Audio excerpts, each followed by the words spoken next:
Assalamu alaikum wa rahmatullah. Bismillah ar-Rahman ar-Rahim. Alhamdulillah wa salatu wa salamu ala Rasulillah. Continuing with our series of discussions on the Muslim community that we dream of. After speaking about ibadah and ihsan and speaking about the building block of the family or the building block of the community, which is the Muslim family, and also speaking about our mandate as a community, which is to cooperate with others upon goodness. Today, inshaaAllah, I want to touch on something that is so important, and that is the importance of planning. The importance of planning. Planning is so important. A wise man once said, "Plans are worthless, but planning is everything." Think about that statement. Plans are worthless because having plans doesn't necessarily mean you'll be successful, right? But planning is everything. If you don't have a plan, where are you really going? In the English language, we say, failure to plan is planning to fail. Today, I want us to dive into the seerah of the Prophet ﷺ and reflect on how he, ﷺ, had plans at every stage of his life. And he had solid plans, strategic plans. He had a vision for his future, and he acted in accordance to that. And partly because of his proficiency in planning, he was able to achieve a lot. Let's take a look. Before we even get to the seerah of the Prophet ﷺ, I want to mention a lot of the problems that people face in their life is due to the lack of planning or the absence of a plan. Let me give you an example. The parents who are blowing up on their 12-year-old kid, the mother and father who are having a complete breakdown and are completely struggling to deal with their 12-year-old kid. We can't believe he doesn't listen. Oh my God, how can he do this? How can he say that? Sometimes, not all the time, sometimes, things are really out of hand. But some other times, there's a lack of plan for the future. If the parent or the adult in the room understands that the long-term goal is for this 12-year-old kid to one day be a 25-year-old young man who will be a successful young adult who is looking to get married and start his life, or this 12-year-old girl will one day be a 25-year-old girl who will be getting married and starting her own life. If you see that far into the future and you understand the long-term plan, you might react to the situation today very differently. If the kid got bad grades on a test today, it doesn't necessarily spell the end of the world if you have a bigger plan.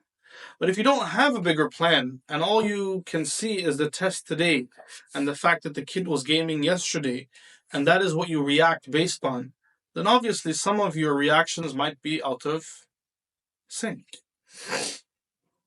With this understanding of how important planning is for the day-to-day success of even our families, let's look at Prophet Muhammad ﷺ and his seerah and see how he effectively planned.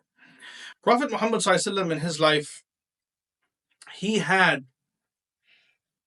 a plan every step of the way. One of the earliest moments that we can reflect on where the Prophet ﷺ had a master plan is the first hijrah of the Muslims. We all know that the Sahaba, Ridwanullahi alayhim, a group of them made hijrah from Mecca and they went to Ethiopia. And among those who went was Uthman ibn Affan, radiallahu anhu arda, one of the noblemen of Quraysh. Also among those who went with him was Ja'far ibn Abi Talib, radiallahu anhu, the cousin of the Prophet ﷺ. The common narrative that we are told and we like to think is Sahaba were persecuted in Mecca, so the Prophet found a way for them to migrate to Ethiopia where they can live in safety. Something for us to think about. Ja'far ibn Abi Talib, was he persecuted in Mecca? Ja'far, the son of Abu Talib. Abu Talib is the one protecting the Prophet ﷺ, who no one can physically harm the Prophet ﷺ because his uncle Abu Talib is protecting him. Do you think Abu Talib can protect his nephew while he's unable to protect his own son? So why did Ja'far ibn Abi Talib make hijrah? Why did the Prophet ﷺ send him to Ethiopia? There must have been a plan. It couldn't have been because of persecution for him. Why did he go with this small Muslim community that was going to Ethiopia? Yes, of course, there were those in that community who migrated who were persecuted and they were treated very badly in Mecca and they ran away for their life. But Ja'far ibn Abi Talib wasn't among them. The Prophet ﷺ sent Ja'far ibn Abi Talib from Mecca to Ethiopia because he needed to send a leader with that group. His goal from that migration was to establish another safe space for Islam, another place where Islam can be practiced and Muslims can live. The Prophet ﷺ wanted to diversify the exposure of Islam in a different community.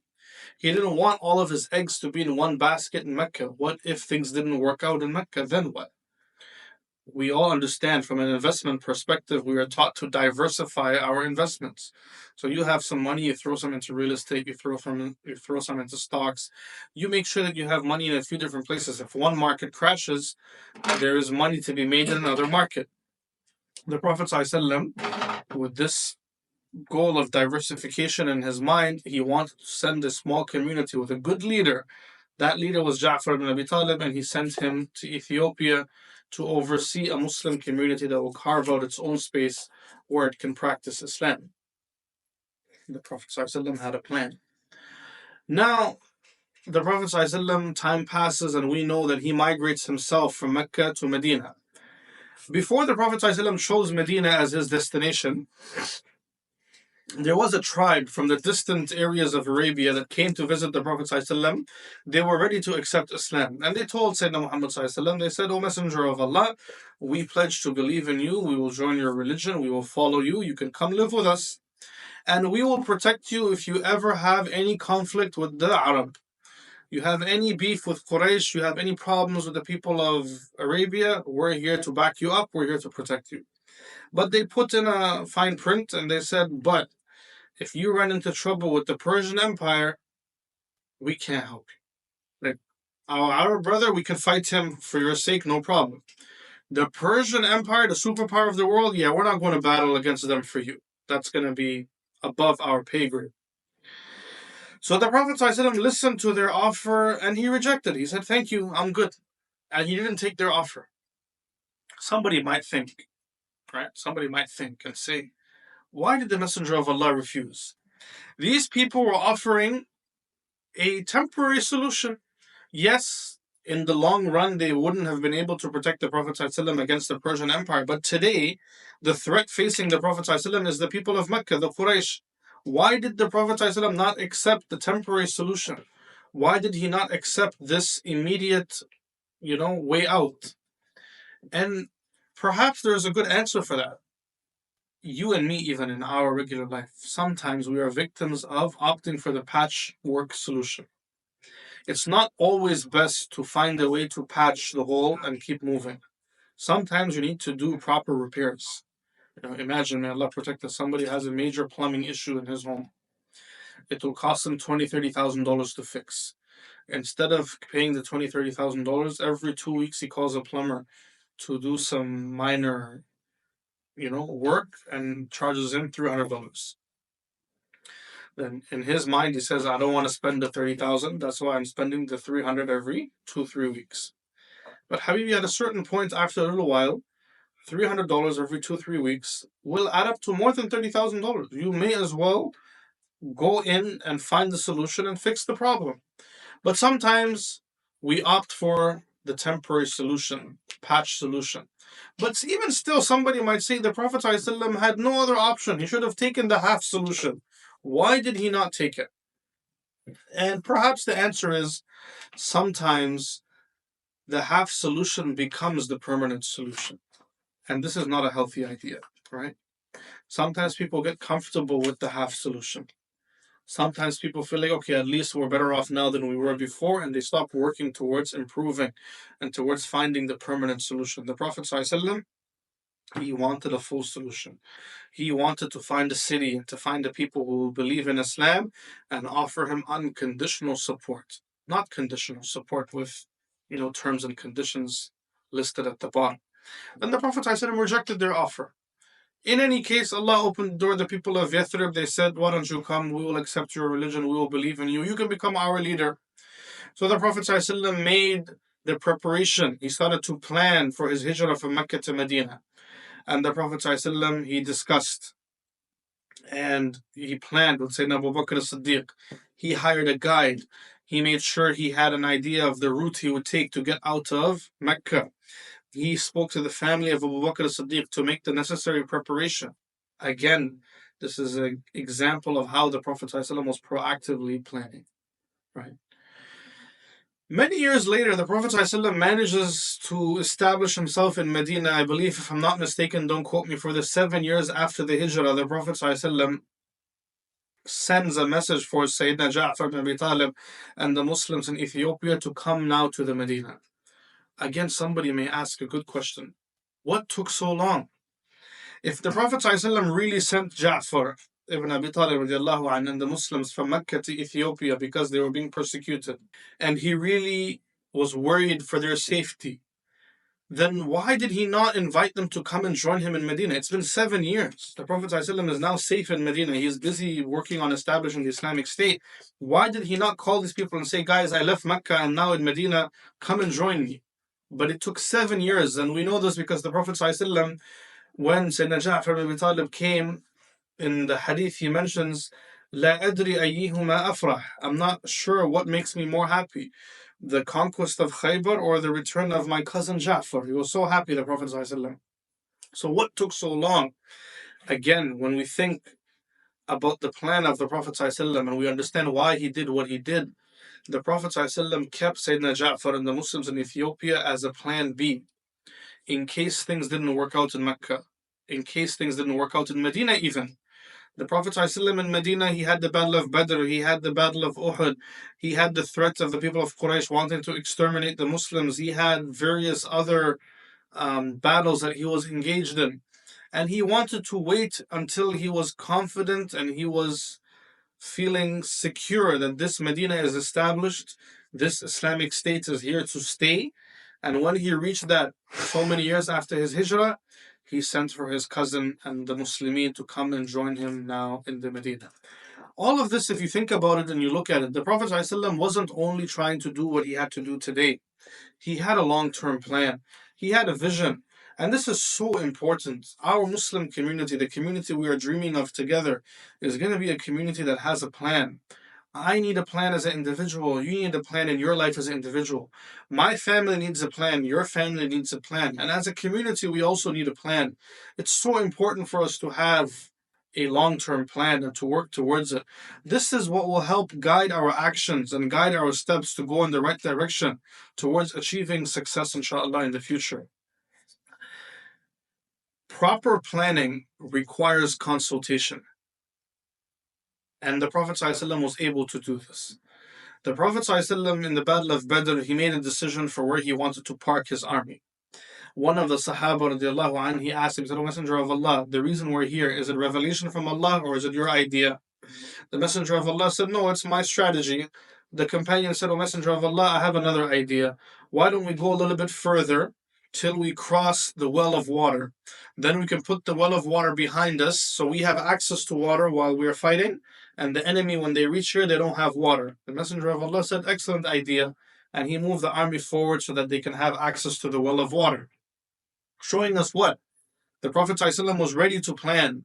But planning requires consultation. You have to discuss with other people. If I want to have a good family plan, I need to talk to my wife. If you have kids, you need to involve the kids. As a community, if we want to have a solid plan, we need to talk to people in the community. We need to talk to members of the community. We need to get families on board. We need to plan together. Strategic planning is crucial to our long-term success. We should have a plan for the next 5 years. What do we want to achieve? What is your goal for the next 5 years? What is my goal for the next 5 years? Where do I see myself in 10 years? Somebody will say, "Oh, we don't know if we're going to live that long." Yeah, you don't know where you're going to live that long. But if you live that long, what would you like to achieve? In my 30s, if I don't plan now, what will my state be in my 40s? Those of you who are a little bit younger than me, if you're in your 20s, plan now so that you have a vision for what you would like to see in life in your 30s. Start thinking, how do I see myself living? Where do I see myself living? What kind of livelihood I will have? What kind of family I will build? how I will integrate in my community, how I will contribute positively to my community, what will my role be in this Muslim community that we are building together, and then have a plan, have a vision. And when you have a plan and you have a vision, evaluate it regularly and consistently and work on it, you will find, insha'Allah, that you will achieve success. The purpose of this discussion was to highlight that even the Prophet ﷺ, as close as he was to Allah, if anybody could have been excused for not putting the effort to plan, it would have been Prophet Muhammad ﷺ. He could have said, my Allah will help me, my Allah will guide me. But I do believe Prophet Muhammad planned in a perfect way to teach me and you that we need to plan. That was the whole idea. And I'm hoping that inshallah we learn the lesson and we start to plan. And hopefully, inshallah, when we sit together 10 years from now, we will all look at each other with a big smile on our face and say, Alhamdulillah, we achieved our plan. We achieved our goal. I have a piece of news for you. You may not achieve 100% of it, but if you achieve 80% of it, you would be happy. If I achieve 70% of my plan in 10 years, I will be happy. Then let's work on having a plan. As a community, inshallah, our commitment is that we will have a plan and we will work on achieving, that plan and fulfilling that plan so that inshallah in the future we can see that we are successful and we can celebrate that success together. These are some words of advice as a reminder for myself and for all of you about the importance of planning. And I ask Allah subhanahu wa ta'ala to open our hearts and to open our minds and to guide us to set the right plan for ourselves and for our family and for our community. Until we meet again next time, enjoy the rest of your day. Assalamu alaikum wa rahmatullahi wa barakatuh.